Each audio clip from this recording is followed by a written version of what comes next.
નમસ્કાર મિત્રો, રાધે રાધે, જય શ્રી કૃષ્ણ।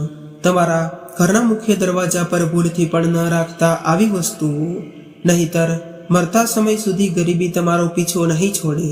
આની સાથે આપણે આજના વિડીયોમાં જાણીશું એવી કેટલીક ભૂલો, જો તમે આ ભૂલો કરી રહ્યા છો તો માતા લક્ષ્મી તેવા ઘરમાં કોઈ દિવસ પ્રવેશ નથી કરતા। પછી ભલે તમે કેટલી પણ પૂજા પાઠ કરી લ્યો તો પણ દેવી દેવતા હંમેશા તમારાથી નારાજ રહે છે। દોસ્તો, પૂરી જાણકારી માટે વિડીયોને અંત સુધી જુઓ। પસંદ આવે તો લાઈક અને શેર કરી દેજો, ચેનલને સબસ્ક્રાઇબ કરજો અને સાચી શ્રદ્ધાથી કોમેન્ટ બોક્સમાં જય શ્રી કૃષ્ણ લખજો। ચાલો આગળની માહિતી શરૂ કરીએ। વાસ્તુશાસ્ત્રમાં ઘરમાં સકારાત્મકતાને વધારવા માટે કેટલાય મહત્વપૂર્ણ ઉપાયો બતાવવામાં આવ્યા છે। વાસ્તુને અનુસાર ઘરની દરેક વસ્તુ સકારાત્મકતા અને નકારાત્મકતા ઉત્પન્ન કરે છે। જો તમે તેને સરખા સ્થાન ઉપર ન રાખો તો તે ઘરમાં નકારાત્મકતા ફેલાવે છે, અને જો તેને સાચા સ્થાન પર રાખવામાં આવે તો તમને તે બરકત આપે છે કે તમે એટલા અમીર બની શકો છો કે સકારાત્મક ઉર્જા વધારે છે અને ઘરમાં સુખ શાંતિ બની રહે છે। દોસ્તો, વાસ્તુને અનુસાર ઘરનો મુખ્ય દરવાજો બધા પ્રકારના સુખ સમૃદ્ધિ અને વૈભવનો દરવાજો હોય છે। જો આની દિશા અલગ હોય કે કોઈ પણ આવી વસ્તુ તેની સામે રાખવામાં આવી હોય જે નકારાત્મકતા ફેલાવે છે તો આનાથી ઘરમાં કલેશ, બીમારીઓ, દરિદ્રતા પ્રવેશ કરે છે। એ માટે વાસ્તુશાસ્ત્રમાં ઘરના દ્વારને મહત્વ આપવામાં આવ્યું છે। વાસ્તુને અનુસાર કેટલી એવી વસ્તુઓ છે જે ઘરના દરવાજા પાસે ન રાખવી જોઈએ, જે અશુભ તો હોય જ છે, સાથે સાથે તે કેટલાય પ્રકારની સમસ્યાઓ ઉત્પન્ન કરે છે। આની અસર ઘરના વૃદ્ધ વ્યક્તિઓ પર, મહિલાઓ પર અને બાળકો પર પડે છે, તથા કેટલીક અસરો ઘરના મુખ્ય વ્યક્તિ પર પણ પડે છે અને તેમને સાથે સાથે સ્વાસ્થ્ય અને આર્થિક સમસ્યાઓનો પણ સામનો કરવો પડે છે।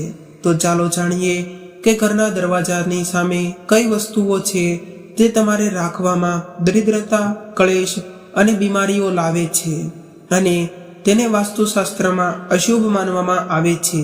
તો દોસ્તો, નંબર 1ની વાત કરીએ તો તે છે ગંદુ પાણી એકઠું થવું। વાસ્તુ અનુસાર ઘરના મુખ્ય દ્વારની સામે ગંદુ પાણી એકઠું થવું અશુભ માનવામાં આવે છે, પ્રદોષનું કારણ પણ બને છે અને સાથે આ ગંદા પાણીમાં કેટલાય હાનિકારક બેક્ટેરિયા પણ જોવા મળે છે। તે પરિવારના સદસ્યોને બીમાર પણ કરી શકે છે।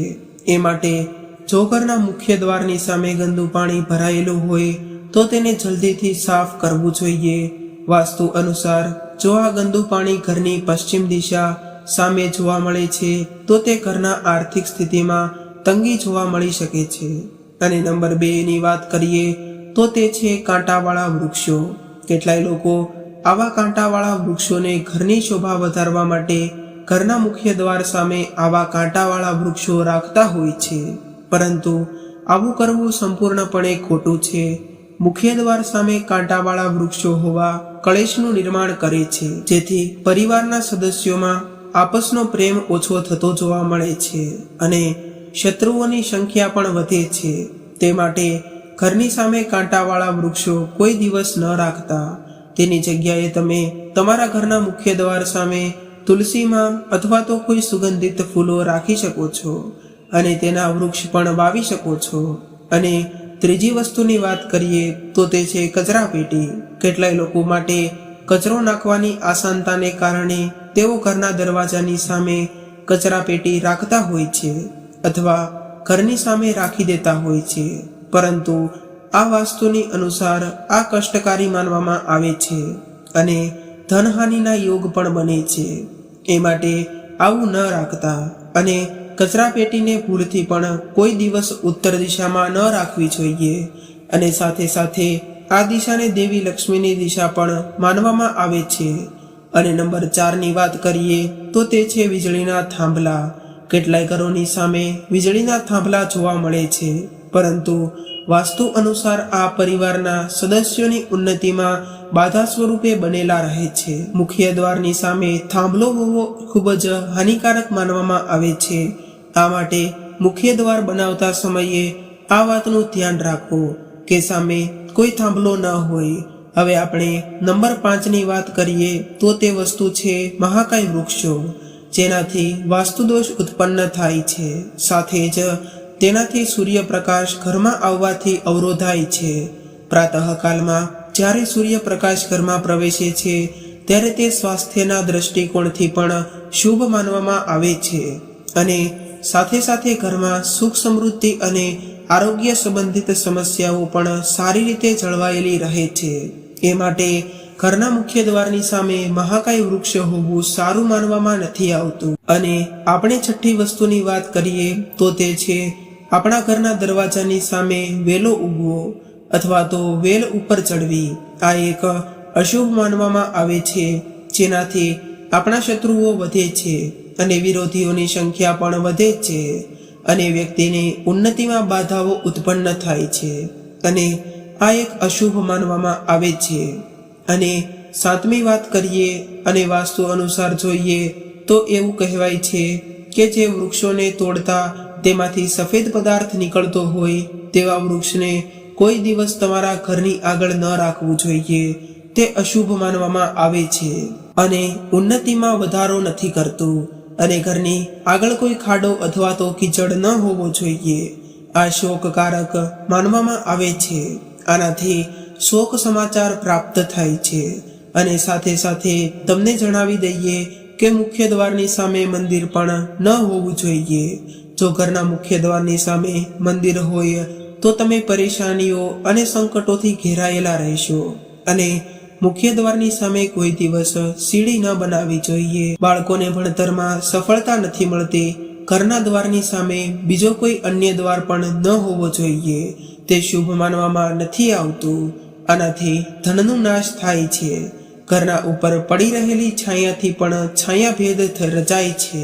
મિત્રો, આ વાતનું ધ્યાન રાખો કે ઘરના મુખ્ય દરવાજે કોઈ દિવસ માતા લક્ષ્મીની મૂર્તિ અથવા તો ફોટાને ન લગાડવો જોઈએ. તેને તમે તમારા ઘરના મંદિરમાં રાખી શકો છો અથવા તો તમારી તિજોરીમાં માતા લક્ષ્મી અને માતા લક્ષ્મીને સંબંધિત કોઈ પણ વસ્તુ રાખી શકો છો. કેમ કે માતા લક્ષ્મીનું સ્થાન હંમેશા ઘરની અંદર માનવામાં આવે છે અને ઘરની બહાર અથવા તો તમારા દરવાજે નથી હોતું. કેટલાય લોકો એવું કરે છે કે માતા લક્ષ્મીની છબીને તેમના ઘરના દરવાજે રાખી દેતા હોય છે. તો એવું કરવાથી માતા લક્ષ્મી દ્વાર પરથી જ પાછા ફરી જાય છે અને ઘરની અંદર કોઈ દિવસ પ્રવેશ નથી કરતા. અને તમારે એ વાતનું પણ ખાસ ધ્યાન રાખવું જોઈએ. તો દોસ્તો, તમને એક વાત જણાવી દઈએ કે કેળના પત્તાને ઘરના મુખ્ય દ્વાર પર જરૂર લગાડવા જોઈએ. તેનાથી માતા લક્ષ્મી આકર્ષિત થાય છે અને તમને સુખ સમૃદ્ધિ અને આર્થિક રીતે સમૃદ્ધ કરે છે. અને માતા લક્ષ્મી સદૈવ તમારા પર ઘર પર તેમના આશીર્વાદ વરસાવે છે. કેળના પત્તા લગાડવાથી સમજી લેવાનું કે માતા લક્ષ્મી ઘરમાં કુબેરજી, સુખ, સમૃદ્ધિ અને પોતે સાથે આવે છે અને તમારો ઘરનો મુખ્ય દ્વાર તમને માલામાલ બનાવી દે છે. ઘરનું મુખ્ય દ્વાર ઘરની સંપત્તિને બતાડે છે. તે માટે જ તમારે ઘરના મુખ્ય દ્વારની આગળ કોઈ પણ પ્રકારનો કચરો ન કરવો જોઈએ અને તમને તેનો સકારાત્મક પરિણામ જોવા મળે અને કચરો હોવાથી તમને નકારાત્મક પરિણામ પણ જોવા મળી શકે છે.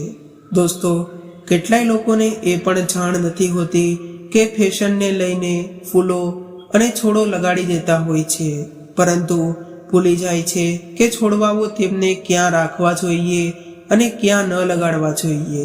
તો દોસ્તો, ભૂલથી પણ એવા છોડવાઓ જેમાં ફૂલો તો ખીલે છે પરંતુ એક જ દિવસમાં મુરઝાઈ જાય છે તેવા છોડવાઓ તમારા મુખ્ય દ્વાર પર ભૂલથી પણ કોઈ દિવસ ન રાખવા જોઈએ. અથવા તેવા છોડો જે સુગંધની જગ્યાએ દુર્ગંધ આપે છે તો તેવા છોડવાઓને ખાસ કરીને તમારા ઘરના મુખ્ય દ્વારની પાસે દૂર રાખવા જોઈએ અને તમારા ઘરના મુખ્ય દ્વારની આગળ લગાડવાથી બચી શકો છો. અને દોસ્તો, એક વાતને ધ્યાન રાખો કે કેટલાય લોકો એવું કરતા હોય છે કે તેમના ઘરના મુખ્ય દ્વાર પર કોઈક એવી વસ્તુ લગાડી દેતા હોય જે જીવનમાં બરકત બની રહે અને જીવનમાં સારી વસ્તુઓનો પ્રવેશ થઈ શકે.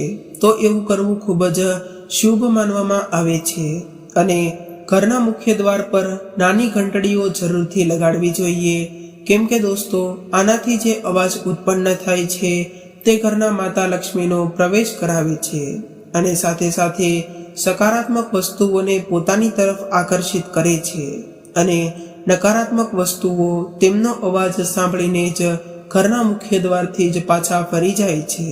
અને આવી નાની વસ્તુઓ તમારા ઘરના મુખ્ય દ્વાર પર જરૂર લગાવો અને જુઓ કે તમને કેટલો ફાયદો પ્રાપ્ત થાય છે. અને સાંજના સમયે અથવા તો રાત્રિના સમયે સ્ત્રીઓએ એ ધ્યાન રાખવું જોઈએ કે તેઓ તેમના મુખ્ય દરવાજાના આંગણામાં કોઈ દિવસ ન બેસે. દોસ્તો, જે મહિલાઓ ઘરના આંગણામાં બેસે છે, ખાસ કરીને સાંજના સમયે સૂર્યાસ્ત થઈ ગયો હોય પછી ન બેસવું જોઈએ. પ્રાચીન કાળથી આ માન્યતા ચાલી આવી છે અને કોઈએ પણ દરવાજા ઉપર ન બેસવું જોઈએ. જો આવું કરશો તો તમારા ઘરમાં બરબાદીનું કારણ તે બની શકે છે અને તમારા ઘરમાં દરિદ્રતા આવવાનું તે મુખ્ય કારણ પણ બની શકે છે. અને માન્યતા છે કે જે કોઈ પણ વ્યક્તિ ઘરના આંગણામાં બેસે છે તો તેમને આવનારા સમયમાં કોઈ પણ ગંભીર બીમારીનો પણ સામનો કરવો પડી શકે છે અને તેને સ્વાસ્થ્ય સંબંધિત સમસ્યાઓ પણ ઉત્પન્ન થાય છે. અને તેવા ઘરોમાં દેવી દેવતાઓ પણ નિવાસ નથી કરતા અને તેમના મુખ્ય દરવાજેથી જ ચાલ્યા જાય છે. અને કેટલાય લોકો એવું પણ કરતા હોય કે તેઓ બહાર જતા હોય પછી આવા સમયે ઘરમાં પ્રવેશ કરે કે ત્યારે પોતાના ચપ્પલ તેને મુખ્ય દ્વાર પર જ ફેંકીને અથવા તો રાખીને ઘરની અંદર ચાલ્યા જાય છે અને બૂટ ચંપલો આવી રીતે જ વિખરેલા પડ્યા રહે છે. તો દોસ્તો, તમારે તમારા મુખ્ય દ્વાર પર હંમેશા સાફ સફાઈ રાખવી જોઈએ અને બૂટ ચંપલોને એક જ રાખવા જોઈએ અને કોઈ દિવસ મુખ્ય દરવાજા પર ન રાખવા જોઈએ. જો આવું તેવું કરો છો તો ઘરમાં દરિદ્રતાનો વાસ થાય છે અને નકારાત્મક ઉર્જાઓ પ્રવેશે છે. ભગવાન ઘરમાંથી ચાલ્યા જાય છે અને દેવી લક્ષ્મીનો પણ વાસ નથી થતો. તેથી જ મુખ્ય દ્વાર પર બૂટ ચંપલો વિખરેલા ન પડ્યા રહેવા જોઈએ. તેથી માતા લક્ષ્મીના આગમનના રસ્તામાં રૂકાવટ ઉત્પન્ન થાય છે. તો તમારે આવી ભૂલો કોઈ દિવસ ન કરવી જોઈએ. અને આ સાથે એક અંતિમ વાત પણ યાદ રાખો કે તમારે કોઈ દિવસ તમારા ઘરના મુખ્ય દ્વાર પર જૂનું કે કાટ ખાઈ ગયેલું તાળું અથવા તો લોક વગેરેનો ઉપયોગ ન કરવો જોઈએ. અને જો આવું તાળું ખરાબ થઈ ગયું હોય તો તે તમે નવું લઈ આવો અને જો કાટ ખાઈ ગયેલા તાળાનો વાપરવામાં આવે તો વ્યક્તિના જીવનમાં અનેક સમસ્યાઓ ઉત્પન્ન થાય છે અને માતા લક્ષ્મી પણ ઘરમાં પ્રવેશ નથી કરતા. તો મિત્રો, આપણો વિડીયો અહીંયા પૂર્ણ કરીએ છીએ. જો તમને આ વિડીયો પસંદ આવ્યો હોય તો ચેનલને જરૂરથી સબસ્ક્રાઇબ કરી લેજો. કોમેન્ટ બોક્સમાં જય શ્રી કૃષ્ણ લખી દેજો. વિડીયોને લાઈક અને તમારા મિત્રો સાથે શેર કરી દેજો. ફરી મળીશું આવા એક નવા વિડીયો સાથે. ત્યાં સુધી સૌને મારા રાધે રાધે.